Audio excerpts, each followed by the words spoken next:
Good evening बच्चों। Very very good evening. तैयारी चल रही है अच्छी? Very good.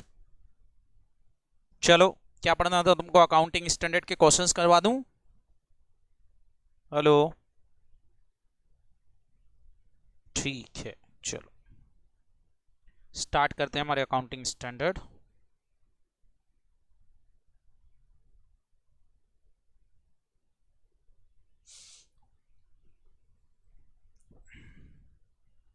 सबसे पहले हम ले लेते हैं अकाउंटिंग स्टैंडर्ड। कौन सा जो हमको पढ़ना है वो है हमारा अकाउंटिंग स्टैंडर्ड 4, है ना?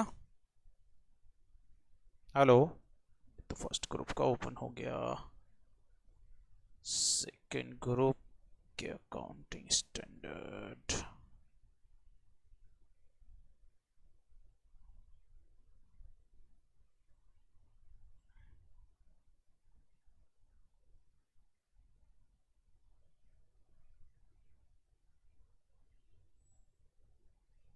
चलें देखें जरा।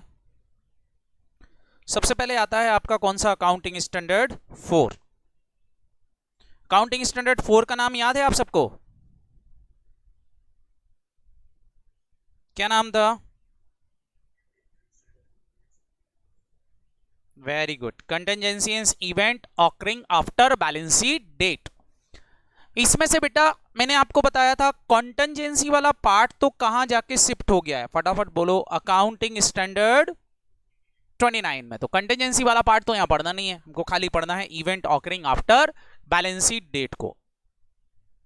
बच्चों, event occurring after balance sheet date का सबसे पहले होता है मीनिंग क्या है?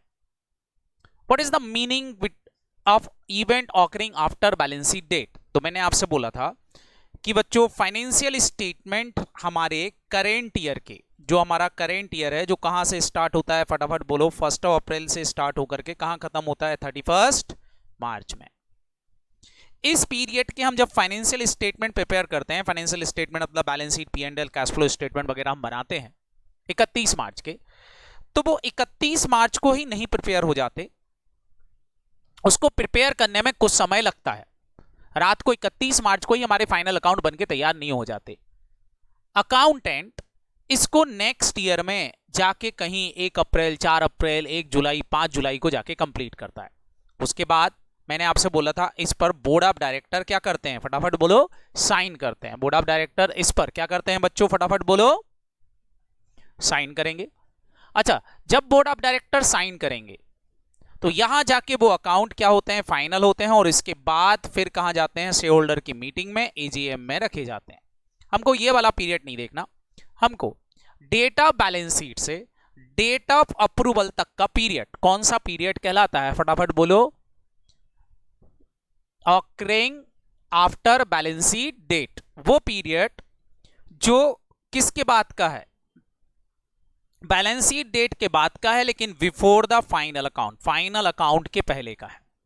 इस पीरियड में अगर बिजनेस में कुछ इवेंट हुए हैं, इस पीरियड में अगर बिजनेस में कोई इवेंट हुए हैं तो ये इवेंट कहलाते हैं event occurring after balance sheet date. अब मैंने आपको बताया था कि बेटा that AS is very easy. बहुत छोटी सी बात बोलता है एएस कि इवेंट जो होते हैं वो दो तरह के होते हैं। एक होते हैं स्पेशल इवेंट और एक होते हैं नॉर्मल इवेंट। स्पेशल इवेंट क्या है? स्पेशल इवेंट मतलब मैंने आपसे बोला था वो इवेंट जो कहां से लेके कहां तक के हो रहे हैं। फटाफट बोलो। स्पेशल इवेंट मतलब जो 3 तरह के हो सकते हैं बेसिकली। कौन कौन से 3 तरह के हो सकते हैं सर स्पेशल इवेंट? पहला इवेंट मटेरियल इवेंट है। दूसरा, सेकंड, मैंने आपसे बोला था ऐसा इवेंट जो गोइंग कंसर्न को अफेक्टेड कर रहा है। और तीसरा ऐसा इवेंट जो कि एक तरह का फ्रॉड है। ये 3 तरह के इवेंट्स यहां पर जनरली हो सकते हैं। आपको ध्यान रखना है पहला पॉइंट कि अगर कोई मटेरियल इवेंट है, मटेरियल इवेंट मतलब जो बिजनेस के लिए बहुत इंपॉर्टेंट है। फॉर एग्जांपल बिजनेस ने कोई किसी कंपनी को खरीदा है, बिजनेस जो है बेटा वो एक्सपांड करने के लिए एक नया इशू लेके आने वाले हैं, कोई ऐसे प्रोग्राम जो डायरेक्टर फ्यूचर के लिए बना रहे हैं, तो इन सारी चीजों को जो कि बिजनेस के शेयर होल्डर को बताना जरूरी है, उन शेयर होल्डर को, तो डायरेक्टर चाहें तो ये मटेरियल इवेंट कहां दिखा सकते हैं? अपनी डायरेक्टर रिपोर्ट में दिखा सकते हैं। तो उनको अपनी डायरेक्टर रिपोर्ट में दिखाना पड़ेगा, लेकिन हां, इसके लिए कोई बैलेंस शीट को एडजस्ट करने की जरूरत नहीं है। करंट ईयर के फाइनल अकाउंट में इसको कोई एडजस्ट नहीं होगा, केवल इसका डिस्क्लोजर होगा, वो भी डायरेक्टर रिपोर्ट्स में। लेकिन बोलते हैं कि अगर कोई ऐसा इवेंट है जिसने आपके गोइंग कंसर्न को अफेक्टेड कर दिया, फॉर एग्जांपल अर्थक्वेक आ गया, अर्थक्वेक आने के कारण बिजनेस जो है वो डिस्ट्रॉय हो गया, आग लग गई, डिस्ट्रॉय हो गया, उसकी बिल्डिंग खत्म हो गई, उसकी प्लांट एंड मशीनरी खत्म हो गई, जिसके कारण से आगे बिजनेस कंटिन्यू रहना मुश्किल है, या गवर्नमेंट की कोई ऐसी पॉलिसी आ गई जिसके कारण से आपको आपका बिजनेस बंद करना पड़ रहा है, तो फिर आपको क्या करना पड़ेगा? आपका जब गोइंग कंसर्न खत्म हो गया है तो फिर आपको आपके फाइनल अकाउंट को रीएडजस्ट करना पड़ेगा। चूंकि ये फाइनल अकाउंट पहले आप बना रहे थे गोइंग कंसर्न पर, लेकिन अब गोइंग कंसर्न खत्म हो चुका है, तो फिर आपको आपकी बैलेंस शीट P&L को रीएडजस्ट करके नए तरीके से बनाना पड़ेगा, और ऐसे बनाना पड़ेगा जैसे कि गोइंग कंसर्न खत्म होने के बाद बनता है। मतलब आपको अपना P&L और बैलेंस शीट को NRV फिगर पर बनाना पड़ेगा, नेट रियलाइजेबल वैल्यू फिगर पर बनाना पड़ेगा। तो आपको रीएडजस्टमेंट कब करना पड़ेंगे? अगर गोइंग कंसर्न अफेक्टेड हो गया है तो यहां एडजस्टमेंट होंगे। Third one is fraud. बोलते हैं कि अगर कोई फ्रॉड हुआ है तो फ्रॉड भले बाद में डिडक्ट हो, लेकिन है तो फ्रॉड, और अगर फ्रॉड है तो इसका डिस्क्लोजर फाइनेंशियल स्टेटमेंट में आना चाहिए, इसके लिए लॉस बुक होना चाहिए, और आपको ये डिस्क्लोजर देना पड़ेगा। अगर ये फ्रॉड प्रीवियस ईयर से रिलेटेड है, प्रीवियस ईयर को बिलोंग कर रहा है तो एडजस्टमेंट कर लो, केवल करेंट ईयर को बिलोंग कर रहा है तो डिस्क्लोजर दे दो, बट फ्रॉड के भी आपको इंफॉर्मेशन देना पड़ेगी। It is very very important. तो ये 3 तरह के स्पेशल इवेंट होते हैं। इसके बाद बात करते हैं बेटा नॉर्मल इवेंट की। नॉर्मल इवेंट मतलब नॉर्मल घटनाएं, जैसे गुड्स आप बेच रहे हो और उसमें कोई स्पेशल इवेंट की जगह बेटा नॉर्मल इवेंट डेली बेसिस पर जैसे हम सेल और परचेज करते हैं, इस तरह के कोई इवेंट है, उसको बोलते हैं नॉर्मल इवेंट। नॉर्मल इवेंट के केस में आपको यहां देखना है कि अगर कोई नॉर्मल इवेंट ऐसा है जिसकी इंफॉर्मेशन बैलेंस शीट डेट पर अवेलेबल थी, अगर कोई नॉर्मल इवेंट ऐसा है जिसकी इंफॉर्मेशन बैलेंस शीट डेट पर अवेलेबल थी, जैसे फॉर एग्जांपल आपका कोई डेटर था जिस पर कोई केस चल रहा था बैलेंस शीट डेट पर इंसॉल्वेंसी को लेकर के कि वो इंसॉल्वेंट हो सकता है, तो आपने PFDD बना रखा था, प्रोविजन फॉर डाउटफुल डेब्ट्स बना रखा था। दैट मींस आपको बैलेंस शीट डेट पे इंफॉर्मेशन थी कि वो डेटर इंसॉल्वेंट हो सकता है, और नेक्स्ट ईयर में जाके यहां कहीं पता चला वो डेटर इंसॉल्वेंट हो गया है। तो अगर आपको इसकी इंफॉर्मेशन बैलेंस शीट डेट पर थी तो फिर आपको इस नॉर्मल इवेंट को एडजस्ट करना पड़ेगा। फॉर एग्जांपल आपने PFDD बनाया था 4 लाख का, लेकिन जब इंसॉल्वेंट हुआ तो पता चला है कि वो 5 लाख का हो गया है, तो फिर आपको इसको बेटा 5 लाख कर देना चाहिए और PFDD की जगह प्रोविजन फॉर बैड डेब्ट्स लिख देना चाहिए, क्योंकि एक्चुअल में 5 लाख बैड डेब्ट्स हो चुके हैं। तो आपको इस अमाउंट को एडजस्ट करना पड़ेगा। लेकिन अगर कोई ऐसा इवेंट है जो एकदम नया है, नॉर्मल है, तो फिर उसका कुछ भी करने की जरूरत नहीं है, ना तो उसका डिस्क्लोजर दिया जाएगा, ना ही उसको एडजस्ट किया जाएगा हमारे फाइनेंशियल स्टेटमेंट में। तो ये बात आपको थोड़ा सा ध्यान से करना रहेगी। ये है बेटा हमारा अकाउंटिंग स्टैंडर्ड 4। आई होप सबको क्लियर हो गया, बोलो। इस तरीके से आपको बेटा अपने event occurring after balance sheet date को देखना है। तो यहां पर देखें, यहाँ पर यही बोल रहे हैं, event occurring after balance sheet date after the reporting period, बोल रहे हैं चाहे वो फेवरेबल हो चाहे वो अनफेवरेबल हो, कैसे भी हो। बोल रहे हैं कि ये कोई ऐसा इवेंट हुआ है जो बेटा क्या है, बोर्ड ऑफ डायरेक्टर की रिपोर्ट या बोर्ड ऑफ डायरेक्टर के साइन होने के पहले हुआ है, अप्रूविंग अथॉरिटी के पहले हुआ है, तो उससे रिलेटेड बात बता रहे हैं। यहाँ पर एडजस्टिंग इवेंट किसको बोलते हैं, नॉन एडजस्टिंग इवेंट किसको बोलते हैं, उसके बारे में बताया। एडजस्टिंग इवेंट मतलब वो इवेंट जिनका एडजस्टमेंट करना पड़ेगा। नॉन एडजस्टिंग इवेंट मतलब केवल डिस्क्लोजर देना पड़ सकता है या फिर कुछ भी नहीं करने की जरूरत हो, उससे रिलेटेड बात कर रहे हैं। डिस्क्लोजर के लिए भी बात कर रहे हैं, तो ये इन्होंने अलग अलग करके लिखा हुआ है, मैंने आपको एज इट इज कंबाइन करके बता दिया। समझ में आया कि नहीं, बोलो। तो आपको बेटा इतना ध्यान रखना है, ये है हमारा अकाउंटिंग स्टैंडर्ड 4। आप देखो तो केवल इतने से पार्ट में कवर हो जाता है, देयर आर अकाउंटिंग स्टैंडर्ड 4 जो आपको पढ़ना है। अब इससे रिलेटेड क्वेश्चन आप देख लो। अच्छा, मैंने आपको एक चीज और बताई होगी, जो जब AS4 आपने देखा होगा तो मैंने एक चीज और बताई होगी कि बेटा अकाउंटिंग स्टैंडर्ड 4 का कोई सा भी क्वेश्चन आए, अगर क्वेश्चन में क्लियर कट इंफॉर्मेशन नहीं है तो आप चारों बातें लिख के आ जाना कि अगर ऐसा है तो ये कर देंगे, ऐसा है तो ये कर देंगे, ऐसा हुआ है तो ये कर देंगे। फॉर एग्जाम्पल हो रहा है कोई डेटर इंसॉल्वेंट हो गया तो आप लिख के आ जाना, उसके बारे में कोई इंफॉर्मेशन नहीं, डेटर के इंसॉल्वेंट होने से क्या हुआ, तो आप लिख के आ जाना। पहला कि अगर ये मटेरियल है तो बोर्ड ऑफ डायरेक्टर की रिपोर्ट में डिस्क्लोज होगा, अगर ये मटेरियल होने के साथ साथ गोइंग कंसर्न को अफेक्टेड कर रहा है तो रीएडजस्टमेंट होगा। तीसरी बात लिखोगे नॉर्मल इवेंट है और बैलेंस शीट डेट पर इंफॉर्मेशन अवेलेबल थी तो इसका मतलब एडजस्टमेंट करना पड़ेगा। नॉर्मल इवेंट है, बैलेंस शीट डेट पर इंफॉर्मेशन नहीं थी तो फिर डिस्क्लोजर देने की जरूरत नहीं है और ना ही एडजस्टमेंट करने की जरूरत है। आप ये चारों बातें लिख के आ सकते हो। समझ में आया कि नहीं, बोलो।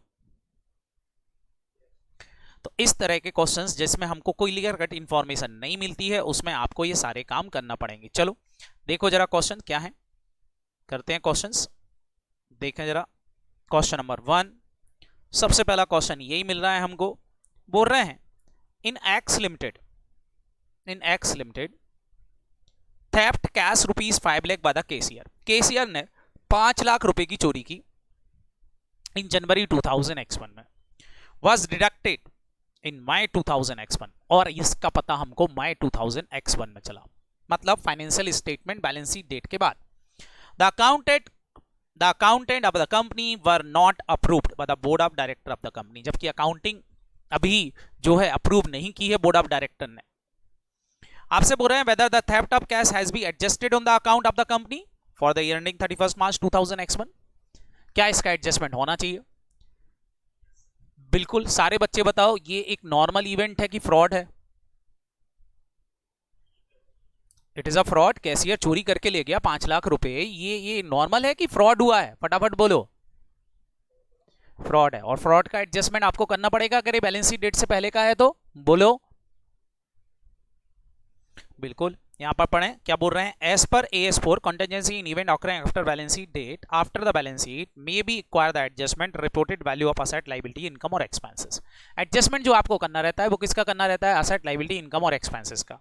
बोल रहे हैं if the fraud of the accounting period deducted after the balance sheet date but before the approval of financial statement is necessary to recognize the loss amount to ₹5 lakh and adjust the amount of for the year 31st March 2001।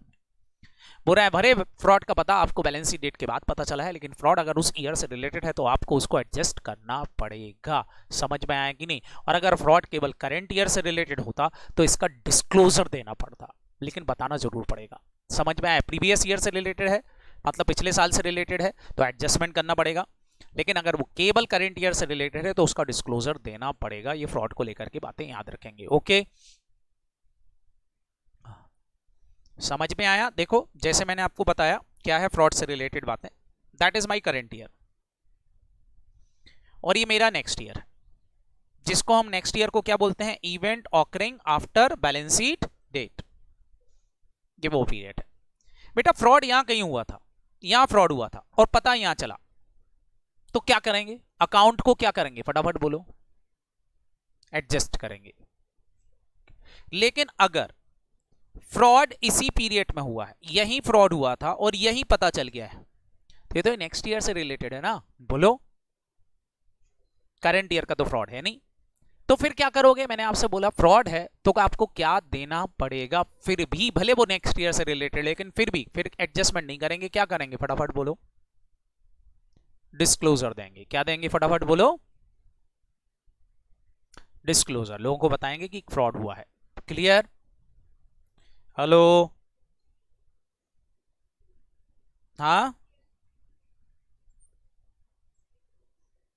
जी बेटा, note to the account में आपको disclosure देना पड़ेगा।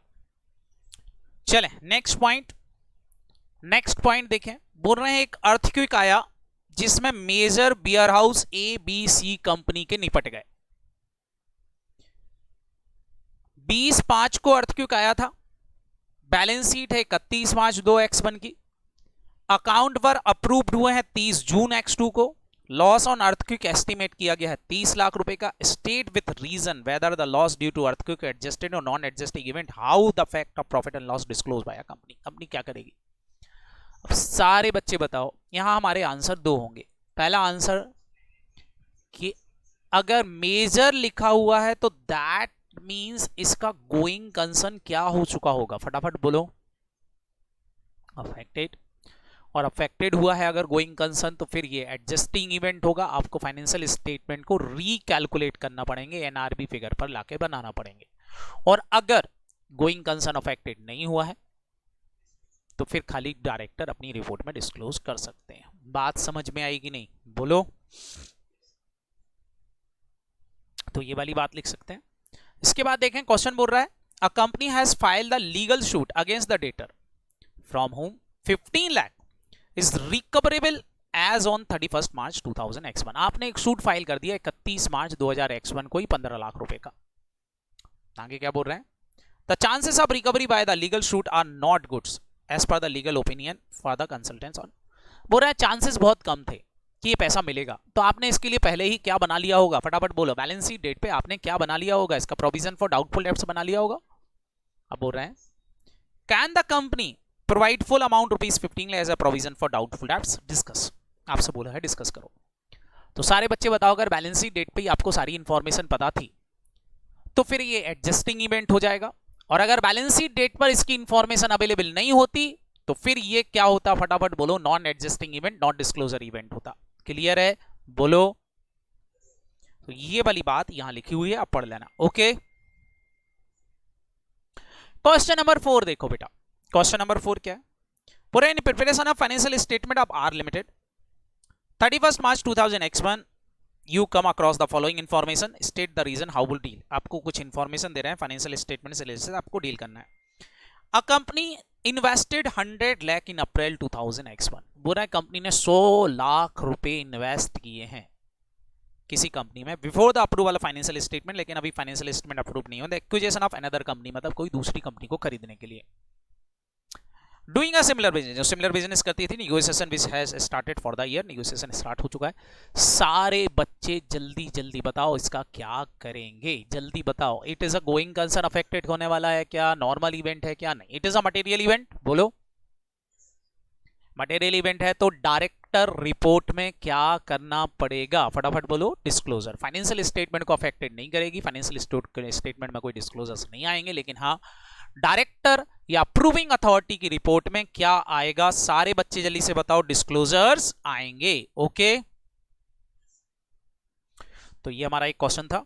उसके बाद देखें एक और क्वेश्चन है, बोल रहे हैं A limited company close the account on 30 June 2000x1। 30 June 2000x1 को कंपनी ने अपने बुक्स ऑफ अकाउंट क्लोज किए, and the account that the period considered the approving board of authority is 20th August 2009। अगस्त में जाके approve हुए। The company engaged in laying the pipeline in oil company deep beneath of the earth and doing the boring work had been made rock surface। और जब boring चल रही थी कहां पर, सितंबर में, तो पता चला कि रॉक सरफेस आ गया है, और रॉक सरफेस आ गया है जिसके कारण से अब एक्स्ट्रा कॉस्ट लगेगी 80 लाख रुपए की। पहले तो बताओ बच्चों, क्या ये event occurring after balance sheet date है?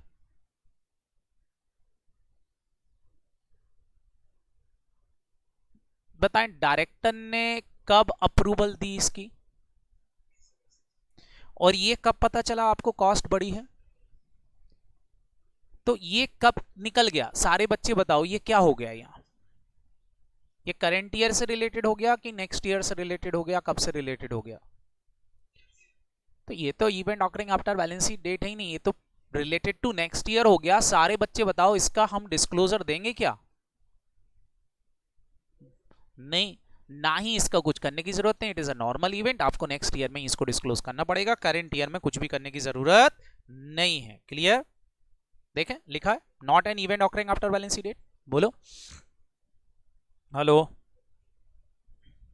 ओके, नेक्स्ट देखें क्वेश्चन नंबर 6। क्वेश्चन नंबर 6 है, while the preparation of financial statement on 31st March 2000x1 a company made a provision for bad debts at the rate of 5% on the total debtor receivable। 5% के bad debts का provision इन्होंने बना रखा है, ठीक है, अच्छी बात है। in the last week of Feb 2000x1 a trade receivable 2 lakh has suffered heavy loss due to earthquake। the loss was not covered by any insurance policy। on 1st April 2000 trade receivable become a bankrupt। Can the company provide the full loss arising due to insolvency of trade receivable financial statement of 2000X1? बिल्कुल, आपको balance sheet date पर information थी तो फिर आपको इस पूरे loss को बुक कर लेना चाहिए, मतलब आपको अपने फाइनेंशियल स्टेटमेंट को क्या कर लेना चाहिए, फटाफट बोलो, रीएडजस्ट कर लेना चाहिए। क्लियर, बोलो। तो ये हो गया हमारा एक क्वेश्चन। उसके बाद देखें क्वेश्चन नंबर 7, बोल रहे हैं during the year 2000XX2 Raj limited shoes a competitor, एक राज लिमिटेड का कंप्यूटर था 15 लाख रुपीस का, उसने क्या कर दिया, फटाफट बोलो, ट्रेडमार्क का उल्लंघन कर दिया। मतलब जो ट्रेडमार्क था आपका वो आपके कॉम्पिटिटर ने यूज कर लिया या कुछ भी कर लिया हो, इस तरह का कोई प्रोविजन हुआ है, ठीक है, बोलो। Based on the advice of the company legal council, Raj Limited provide a sum of rupees 10 lakh on the financial statement for the year ending 31st March 2000X2। जो इनका लीगल एडवाइजर है वो बोल रहा है भैया 10 लाख रुपए आपको देना पड़ सकते हैं क्योंकि आपने कॉम्पिटिटर का ट्रेडमार्क यूज किया है। आपको क्या देना पड़ सकता है, फटाफट बोलो। 10 लाख रुपए देना पड़ सकते हैं 18 मई को। अच्छा, ये कब बता दिया उसने, बैलेंस शीट डेट पे ही बता दिया। 18 मई को कोर्ट ने डिसाइड किया है favour of partly alignment of trademark overriding Raj limited to pay the agreed for sum of rupees 14 lakh. बोले आपको 14 लाख रुपए देना पड़ेंगे। फाइनेंशियल स्टेटमेंट बनाने से पहले सारे बच्चे बताओ क्या करना पड़ेगा, जल्दी जल्दी बताओ। बैलेंस शीट डेट पे इन्फॉर्मेशन थी आपके पास कि भैया 10 लाख रुपए देना पड़ेंगे, 10 लाख का प्रोविजन बना रहे थे, कोर्ट ने बोला 14 लाख रुपए देना पड़ेंगे। तो बताओ बेटा हमको क्या करना पड़ेगा, इसको एडजस्ट करना पड़ेगा, प्रोविजन को 10 की जगह कितने का बनाना पड़ेगा, फटाफट बोलो, 14 लाख का प्रोविजन बनाना पड़ेगा। समझ में आ गया, खत्म ये हमारा। अब बच्चों आंसर कैसे लिखेंगे, AS4 का क्वेश्चन आया, आंसर कैसे लिखेंगे। आंसर लिखना है 4 स्टेप में। कितने स्टेप में, 4। पहला स्टेप, पहले पैरा के अंदर केवल ये लिखोगे अकाउंटिंग स्टैंडर्ड का नंबर और उसका नाम, पहला पैरा, ठीक है। क्या लिखोगे, as per accounting standard for event occurring after balance sheet date, ठीक। दूसरे पैरा के अंदर उसका प्रोविजन लिखोगे। प्रोविजन में क्या लिखोगे कि अगर मटेरियल इवेंट है तो हम इसको डायरेक्टर रिपोर्ट में डिस्क्लोज करेंगे, अगर गोइंग कंसर्न को अफेक्टेड करने वाला है तो हम इसका एडजस्टमेंट करेंगे, अगर नॉर्मल इवेंट है बैलेंस शीट डेट पे इंफॉर्मेशन थी तो हम इवेंट को एडजस्ट करेंगे, नॉर्मल इवेंट है बैलेंस शीट डेट पे इंफॉर्मेशन नहीं थी तो हम इसका कुछ नहीं करेंगे। ये प्रोविजन आपको नोट डाउन कर देना है। कौन से पैरा में, फटाफट बोलो, दूसरे पैरा में। थर्ड पैरा के अंदर क्वेश्चन की इंफॉर्मेशन को लिखना है कि क्वेश्चन क्या बोल रहा है। मतलब जैसे फॉर एग्जांपल डेटर की इंफॉर्मेशन थी, उससे रिलेटेड एनालिसिस कि भैया डेटर हैं, डेटर इंसॉल्वेंट हो रहे थे, इसकी इंफॉर्मेशन बैलेंस शीट डेट पर थी, ये एक नॉर्मल इवेंट है, इससे रिलेटेड। और लास्ट में आप दोगे कंक्लूजन कि इसका डिस्क्लोजर देना है, कि इसको एडजस्टमेंट करना है, कि इसका कुछ भी नहीं करना है। समझ में आया? कितने पैरा? अब आप बोल रहे हो कि 4 क्यों? हर एक पैरा का एक नंबर मिलेगा। एएस का नाम और नंबर सही लिखा, एक नंबर मिल गया। प्रोविजन लिखा, एक नंबर और मिल गया। आपने इंफॉर्मेशन को एनालाइज किया, एक नंबर और मिल गया। कंक्लूजन दिया, एक नंबर और मिल गया। इस तरह से 4 नंबर का क्वेश्चन आएगा। और 5 का आ रहा है तो प्रोविजन के 2 नंबर मिलते हैं अगर आपने प्रोविजन सही साथ लिखा है तो। क्लियर? तो इस तरीके से बेटा आपको अपने चैप्टर को एनालाइज करना है, लिखना रहेंगे आंसर्स को। ओके, तो ये था बेटा हमारा कौन सा अकाउंटिंग स्टैंडर्ड, फटाफट फटाफट बोलो, 4। इसके बाद आता है बेटा आपका accounting standard 5। Accounting standard 5 totally related to profit and loss account. ये पूरी तरह से P&L पर रिलेटेड है कि भैया प्रॉफिट एंड लॉस अकाउंट कैसे बनाया जाएगा।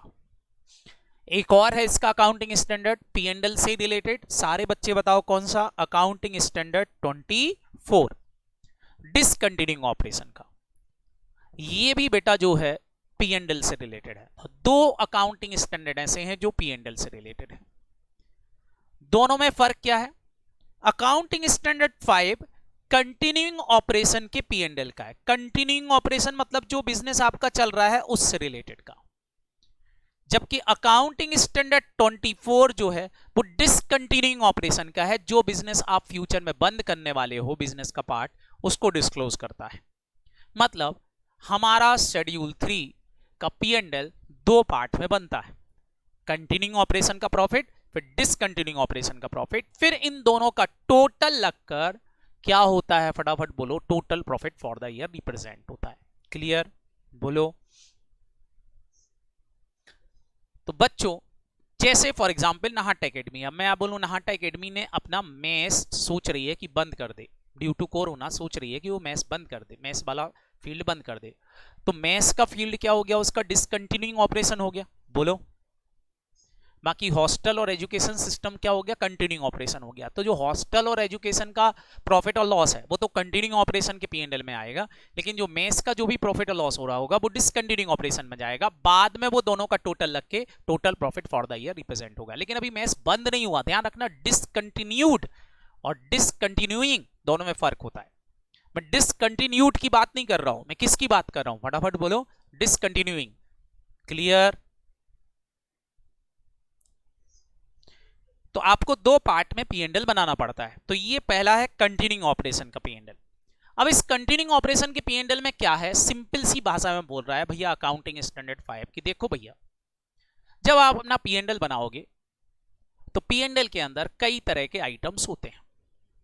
हर एक आइटम तो पीएनएल में दिखाया नहीं जा सकता, अगर हर एक आइटम का लॉस प्रॉफिट आप पीएनएल में दिखाने लग गए तो पीएनएल बहुत बड़ा हो जाएगा।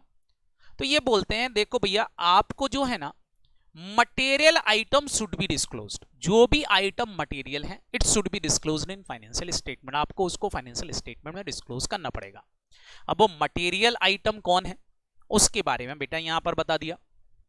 पहली बात बोले कुछ ऑर्डिनरी आइटम मटेरियल हो सकते हैं, तो ऑर्डिनरी आइटम मटेरियल क्या होंगे उसके बारे में बोल रहे हैं कि देखो दो तरह के ट्रांजेक्शन होते हैं, एक रेकरिंग नेचर के और एक नॉन रेकरिंग नेचर के। नॉन रेकरिंग नेचर के आइटम को आप एक्सेप्शनल आइटम बोलोगे, और एक्सेप्शनल आइटम जो भी होंगे it should be disclose separately, like profit और loss on sale of fix asset, मैंने आपको बताया था, प्रोविजन का रिवर्सल, ये सब क्या है, सारे बच्चे बताओ, प्रोविजन का रिवर्सल ये सब क्या है, जल्दी जल्दी बोलो। It is a non recurring item, it is a exceptional item, इसको डिस्क्लोज करना पड़ेगा सेपरेटली, चाहे छोटा अमाउंट हो चाहे बड़ा अमाउंट हो, it should be disclose separately, आपको एक्सेप्शनल आइटम को सेपरेटली डिस्क्लोज करना पड़ेगा। रेकरिंग आइटम में केवल उन आइटम के हेड बनाओगे जो मटेरियल है, इममटेरियल आइटम हुए तो इट कैन बी इग्नोर, आप इसको इग्नोर कर दोगे। फिर बोलते हैं जो आपके एक्स्ट्राऑर्डिनरी आइटम है, एक्स्ट्राऑर्डिनरी आइटम मतलब ऐसे आइटम जो अदर देन बिजनेस रिलेटेड है, वो आइटम जो हमारे बिजनेस का पार्ट नहीं है, it should be disclose separately, like loss by fire, loss by theft, earthquake insurance claim receive, speculations profit, सट्टा, कुछ भी ऐसा जो आपके बिजनेस से रिलेटेड नहीं है लेकिन आपके बिजनेस का आइटम आ रहा है, बिजनेस के प्रॉफिट एंड लॉस में दिखाना चाहते हो, तो it should be disclose in extraordinary item, आपको इसको सेपरेटली डिस्क्लोज करना पड़ेगा। फिर बताया था बेटा prior period item PPI, it should be disclose separately, ये भी सेपरेटली डिस्क्लोज करना पड़ेंगे। सर ये क्या है पीपीआई, पीपीआई बेटा मतलब कोई एरर और ओमिशन, प्रीवियस ईयर की कोई भी ऐसी एरर और ओमिशन जो करेंट ईयर को अफेक्टेड कर रही है, करेंट ईयर के प्रॉफिट को अफेक्टेड कर रही है, ध्यान रखना केवल एरर और ओमिशन होना चाहिए जो करंट ईयर के प्रॉफिट को अफेक्टेड कर रही है, तो it should be disclose in separately, उसको आपको सेपरेटली डिस्क्लोज करना पड़ेगा। अगर आपके अकाउंटिंग एस्टिमेशन में चेंज हुआ है तो फिर इसका सेपरेट डिस्क्लोजर देने की जरूरत नहीं है, क्यों, क्योंकि एस्टिमेशन तो चेंज हो सकते हैं, लेकिन अकाउंटिंग पॉलिसी चेंज हुई है तो फिर से आपको सेपरेट डिस्क्लोजर देना पड़ेगा, और साथ ही साथ इसका रीजन भी बताना पड़ेगा कि भैया क्यों अकाउंटिंग पॉलिसी को चेंज किया है। रीजन 3 हो सकते हैं, मैंने आपको पढ़ा रखे, कोई अकाउंटिंग स्टैंडर्ड बोलता को फॉलो करने के लिए आप चेंज कर सकते हो, किसी लॉ को फॉलो करने के लिए चेंज कर सकते हो, या better presentation of financial statement, तो ही आप अकाउंटिंग पॉलिसी को चेंज कर सकते हो, नहीं तो अकाउंटिंग पॉलिसी को चेंज नहीं कर सकते। तो इन आइटम के सेपरेट डिस्क्लोजर आएंगे, बाकी के सेपरेट डिस्क्लोजर देने की जरूरत नहीं है। समझ में आया, बोलो। तो ये केवल बेटा डिस्क्लोजर पर है पूरा। ये देखें यहाँ पर शॉर्ट में बहुत अच्छे से लिखा हुआ है, मैंने आपको इसी में से पढ़ाया था, यदि याद हो आपको तो, है कि नहीं? बोलो हेलो। और ये देखें इसके क्वेश्चन है यहाँ पर, नेट प्रॉफिट और loss for the period for change in accounting policy को लेकर के यहाँ पर कुछ प्रॉफिट एंड लॉस के कुछ क्वेश्चंस दिए हुए हैं। देखें कौन कौन से क्वेश्चन दिए हैं यहाँ पर, चेंज इन अकाउंटिंग पॉलिसीज। और ये देखें आगे हमारा क्वेश्चन नंबर 1। क्वेश्चन नंबर 1 क्या है भैया? बोल रहे हैं fuel surcharge billed by state electricity board provisional rate. Provisional rate से कोई फ्यूल सरचार्ज के नाम से किया। Final bill for the fuel surcharge 5.3 lakh for the period of October 2001 to September 2007 has been received and paid in Feb 2008। ठीक है। However, the sum was accounted for the year 89. Comment on the accounting treatment done in said case. सारे बच्चे पहले तो ये बताओ, पिछले सालों का कोई सरचार्ज था जो इलेक्ट्रिसिटी बोर्ड ने प्रोविजनल रेट से क्या कर दिया, अप्लाई कर दिया, हमारे ऊपर लगा दिया। सारे बच्चे जल्दी से बताएं, क्या ये हमको पीपीआई है? पहले तो ये बताओ, क्या ये आइटम पीपीआई है? नहीं। क्यों? ना तो ये कोई एरर है और ना ही क्या है, फटाफट बोलो, ये ओमिशन है। तो जब एरर और ओमिशन नहीं है तो भैया ये पीपीआई नहीं है, और पीपीआई नहीं है तो फिर इसका सेपरेट डिस्क्लोजर देने की जरूरत नहीं है। पहली बात तो ये बोल सकते हो। क्लियर है कि नहीं? बोलो हेलो। तो यहां पढ़ो ये क्या बोल रहे हैं, the final will having a paid of Feb 2008 should be accounted for the annual account on 31st March 2000। However the esteem the result of error and omission preparation of financial statement of the paid term for the ending 31st March. This material charges arising the current period for 2000 and there should be treated as a PPI or para period item. Normally include the determination of net profit of current year. Alternative approach show the statement of profit and loss account determination of current net profit in case of object of indicate affect the profit and loss account. फालतू की बातें कर रहे हैं तो इतनी सब फालतू की बातें लिख रहे हैं। आपको दो बातें लिखना है। पहली बात तो क्या लिखोगे, सारे बच्चे बताओ, पहली चीज क्या लिखोगे? पीपीआई की डेफिनेशन बोलो। फिर दूसरी बात क्या लिखोगे कि भैया ये पीपीआई है या नहीं है। फिर तीसरी बात क्या लिखोगे, इसका डिस्क्लोजर देने की जरूरत नहीं है क्योंकि ये पीपीआई नहीं है। समझ में आया कि नहीं? बोलो। तो ये इस तरह से आपको डिस्क्लोज करना पड़ेगा, इसका सेपरेट डिस्क्लोजर देने की जरूरत नहीं है। लेकिन हाँ, साथ ही साथ एक चीज और बता के आ सकते हो। क्या? अगर ये आइटम मटेरियल है या ये क्या है, फटाफट बोलो, कोई लिटिगेशन का पार्ट है, आपका केस चल रहा था उसका पार्ट है, तो फिर it should B exceptional item और फिर इसका आपको क्या देना पड़ेगा, फटाफट बोलो, सेपरेट डिस्क्लोजर देना पड़ेगा। तो आप चाहो तो दो आंसर लिख के आओगे, पहले तो पीपीआई नहीं है, फिर उसके बाद बता के आओगे कि अगर मटेरियल है तो इट शुड बी डिस्क्लोज, फिर हम इसको डिस्क्लोज करेंगे सेपरेटली, लेकिन मटेरियल नहीं है तो डिस्क्लोजर देने की जरूरत नहीं है। फिर देखें इसी तरह के क्वेश्चंस यहां पर दिए हुए हैं। आपने किए हैं ये क्वेश्चंस कि नहीं किए? बोलो हेलो। 3 ही क्वेश्चंस हैं। एक और क्वेश्चन है, देखो क्या बोल रहे हैं। बोल रहे हैं during the X1 X2 medium size manufacturing company write down the inventory and net realisable value 5 lakh subsequently disclose necessary. बिल्कुल मैंने आपको बताया था कि अगर एनआरवी को आप क्या करते हो, फटाफट सारे बच्चे बताओ, इन्वेंट्री को एनआरवी फिगर पर दिखाते हो तो ये आइटम कौन सा आइटम कहलाता है? जल्दी जल्दी बताओ। एक्सेप्शनल आइटम आता है और एक्सेप्शनल आइटम को आपको क्या करना पड़ेगा? फटाफट जल्दी जल्दी बोलो मेरे बच्चों, बोलो। सेपरेटली डिस्क्लोज करना पड़ेगा। क्लियर है कि नहीं? बोलो। उसके बाद बोलना है company sign the agreement with the employee union 1st of September 2000 X2 for the revision of wages of retrospective effect। oh my god, retrospective effect से wages को बढ़ा रहे हैं, कम कर रहे हैं, चेंज किया है। This would cost the company additional liability of ₹5 lakh per annum। The disclosure necessary to amount paid for 2002 X2। बताओ क्या ये भी पीपीआई है? नहीं। ये भी पीपीआई नहीं है। क्यों? क्योंकि ये कोई एरर या ओमिशन नहीं है। ध्यान रखेंगे सारे बच्चे, केवल एरर और ओमिशन को ही डिस्क्लोज किया जाता है। समझ में आया? तो ये भी कोई पीपीआई नहीं है, ध्यान रखें। इसके बाद लास्ट एक और क्वेश्चन दिया है, बोल रहे हैं the company find the inventory seat did not include the 2 page continuing detail of inventory 14.5 lakh. State you deal with the following matter of the Omega Limited for the end 31st. सारे बच्चे बताओ यहां पर क्या लिखोगे, जल्दी जल्दी बताएं। ये क्या हो गया? ये पीपीआई है क्योंकि ये आपकी 2 पेज की डिटेल इंफॉर्मेशन में नहीं थी, तो एरर और ओमिशन, और एरर और ओमिशन है तो सारे बच्चे बताओ फिर it should be disclose as a PPI. Clear? बोलो। एक और पॉइंट दे रखा है यहां पर, एक और क्वेश्चन है, बोल रहे हैं introduction of finals formal retirement gratuity scheme of employee to place of ex gratia payment to employee the retirement के समय उसको एक्स ग्रेसिया पेमेंट मिलेगा। सारे बच्चे बताओ एक्स ग्रेसिया पेमेंट जो भी दे रहे हो एम्प्लॉय से रिलेटेड सारे खर्चे कहाँ दिखाई जाते हैं? सारे बच्चे बताएं। एम्प्लॉय बेनिफिट एक्सपेंसेस में ही दिखाते हैं। बोलो। सेम यहाँ पर बोल रहे हैं management pay the pension to employee after completing the 5 year services organisation pension 20,000 per month scheme of pension organisation. बताओ ये सब चीजें जो भी खर्चा है एम्प्लॉय से रिलेटेड वो सब कहाँ आएगा? एम्प्लॉय बेनिफिट एक्सपेंसेस में ही आएगा कि नहीं? बोलो। हेलो। हाँ, लेकिन यहाँ पर एक पॉइंट आता है, ये तो डिस्क्लोज हम करेंगे एम्प्लॉय बेनिफिट एक्सपेंसेस में, कोई दिक्कत नहीं है, लेकिन यहाँ एक पॉइंट आता है कि आपने क्या किया बेटा, अपनी पॉलिसीज चेंज कर दी। ग्रेजुटी की पॉलिसी, पेंशन की पॉलिसी आपने अगर चेंज की है तो पॉलिसी चेंज की है, अकाउंटिंग पॉलिसी अगर चेंज हुई है तो क्या करना पड़ेगा? फटाफट बोलो। सेपरेट डिस्क्लोजर देना पड़ेगा।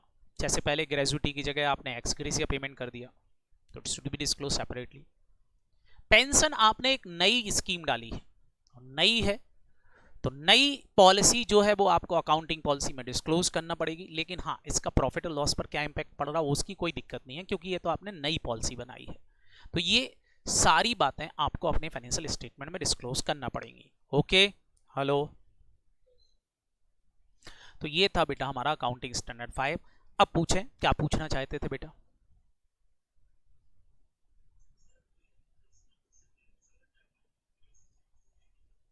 हाँ, तो बिल्कुल पहली वाली चेंज है अकाउंटिंग पॉलिसी। पहले आप फॉर्मल रिटायरमेंट पेमेंट करते थे, ग्रेजुटी देते थे, अब एक्स ग्रेसिया पेमेंट करेंगे तो अकाउंटिंग पॉलिसी चेंज है कि नहीं? देखो, according to introduction of formal retirement gratuity scheme by the employer in place of ex gratia payment to employee the retirement is not change in accounting policy. Similarly adoption of new policy did not occur the previous. नहीं बेटा, ये तो change in accounting policy मानी जाएगी ना, ये तो change in accounting policy है, ये नॉट गलत लिखा है यहाँ, it is a change in accounting policy, ये नहीं मानी जाएगी। क्लियर है कि नहीं? बोलो। हाँ, चलें, ये बात ध्यान रखेंगे। चलो अब बन जाएंगे क्वेश्चन नंबर, बताएं AS5 के क्वेश्चंस बन जाएंगे। Hello, very very good. तो ये थे बेटा 4 और 5। कल हम देख लेंगे हमारा कौन सा 7 9। ठीक है, चल तो मिलते हैं कल, पढ़ के आना इतना। ठीक है, बाय बाय। जी बेटा बोलो, पूछो।